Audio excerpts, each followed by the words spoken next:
educator Thomas Armstrong once said, "If we want to use the most effective approaches with kids and draw on new research about the brain, special education needs to change its approach." Neurodiversity is the range of developmental differences in the human mind, typically found and diagnosed in young children, but can be undetected or misdiagnosed and not discovered until later in life. In the classroom, special education is often the route to most neurodivergent students are put on to accommodate their differences, while still hitting Common Core requirements to pass their grade. Individualized education plans are also another way for students to acquire accommodations through written documentation, modified every year or so based on the student's academic performance and emotional behavior. However, there are flaws in the education system, varying from staff members adhering to IEPs, to disorder-based special ed, to stereotypical views of neurodivergency by peers and even teachers that need to be fixed if we want these students to flourish in all aspects of living. In order to accomplish this, we must first need to repair from the root of the problem and work our way outward. What needs to happen is a change in attitude towards neurological differences.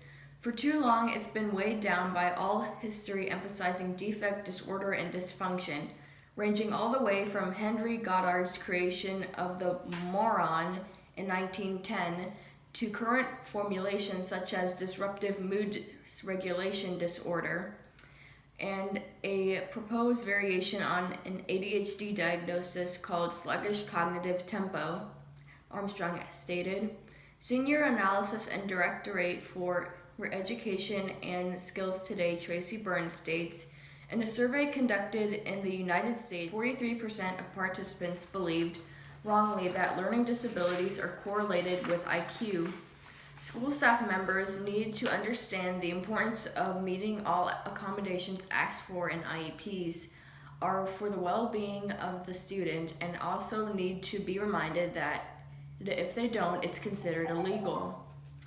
Teachers often lack education about what neurodiversity is and how to treat their different students. In the last two versions of the TALIS survey, teachers consistently identified teaching students with special needs as their first need for professional development, states Burns. Student behavior and classroom management were identified as their third professional need.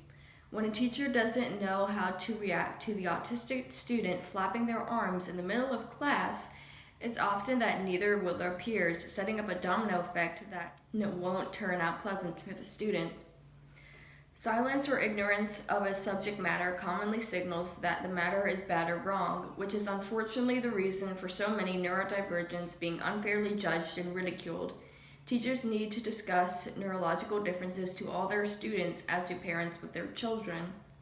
It will be difficult to shift the focus off of disorder and onto difference, but change is possible if everyone puts in the effort, as the MED marker ed writer and educator Patrick Walter says.